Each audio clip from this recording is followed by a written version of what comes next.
What's up, everybody? Cats007, and today bring you guys some top 4 gameplay. And in this gameplay, you're going to see some very unusual stuns. Now, not the normal type of stuns where the Blood Queen will pick up the survivor and I constantly harass. You're gonna see me keep stunning the BQ and giving time for the painter to transition kite and put herself into better situations. Now, stuff like this you will see in a lot of Chinese tournaments where the forward likes to harass first. And me personally, I'm not a big fan of harassing first. I'm always about the cipher rush.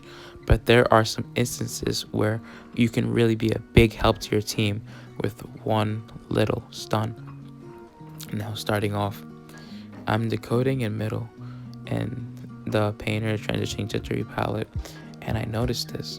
I'm like, you know what the BQ wants to do is trap this painter in between 3 pallet. I take note of this. He's gonna put up a mirror, and now I go for the stun. That one little stun bought the painter so much time to transition to sandbag dungeon. And meanwhile, look how much distance. I'm using my camera to follow to get off. Look how much distance the painter gained just from one little stun, and it canceled the mirror in general. The painter's gonna start drawing, and I'm like, yo, dude, you should spectate. Normally, when we have people in rank, not a lot of randoms use callouts, so I just had a feeling, dude, spectate, give her an owl, and that owl did come in clutch. Now, the painter is going to be kiting for a little while, but keep in mind this BQ does have blink. Now, normally what I see in top tiers is BQs would usually run excitement if they see a good forward or blink. Unfortunately, well, fortunately for me, the BQ had blink and ended up downing the painter pretty early. But that's okay. Our receiver was able to finish the cipher, and my cipher is not almost done yet because remember, I did go in for a stun, slowing the decoding. So now that's giving me the merc save, and I still stand by this. A forward should never rescue first. I think I've stressed that for so long, that a forward should never rescue first. But I'm like, what is this merc doing? And the merc was like, I got it, relax.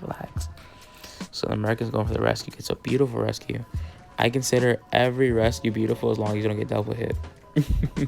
Like, there can be some real clean ones, but if you do the standard, don't get double hit, you're cool with me, So I finished my cipher. That's gonna be my save. Now I'm gonna transition. Now I don't need to decode from here because all the ciphers are crossed off and there's 2 ciphers left. Now I know for a fact I need to harass for at least 2 ciphers as a forward. That is my job. I need to kill as much time as possible.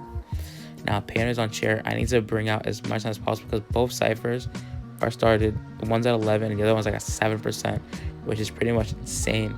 So it's gonna be some communication between me and the painter, and my job as a forward is to just burn as much time as possible off this rocket chair. Now I'm waiting, and going like medium to a little bit early, so I don't get terror shocked or anything. Just always on the safe side. So look, I'm waiting. I'm like, let me just go for the save. It's getting close to ending. I get the save. Boom. Painter's going over there. BQ just putting a mirror. I stun the BQ out of the mirror, and the painter is running in the opposite direction of the mirror. Check this out. The painter is gonna running towards factory, and I see this BQ switch. As soon as I saw that switch, easy, go for the stun in between the pallet and that one pallet stun. Boom, giving the painter enough time to transition away. Even the painter says thank you. That's like the first time I've ever seen someone use thank you in a positive manner. But hey, it's kind of nice seeing that, So the BQ's following the trail of the painter. Now check this out. I think I missed my stun here, but this missed stun was actually really good. So look, this BQ is using a mirror to get away from the painting, but I pushed the BQ into the painting and it works. Let's go. So I was gonna let me just stun the mirror and try to clip her off the rock, but getting those angles are really hard. But even if I didn't get the angle, she put a painting up, and the BQ was trying to use the mirror to get away from the painting, but unfortunately I pushed the BQ into the painting and it worked. So now I took the kite. I'm like, yo, she wasted her mirror, right? You have distance, just pop it. That was my call for the pop, and it worked. So as you saw, I do the pallet in front of myself, and I vaulted in front of the main body because I'm like, you know what? I am not scared of this BQ. So I vaulted in front of her, going back to the main body, trying to juke it out. I stopped my football midway, stop, go back, get a palace stone. And I remember the dungeon was in middle. Making my way, this is going to be super close. She has a mirror back in time, and I end up making dungeon. This is GG's. I'm Catchable7. I'll catch y'all later. Peace.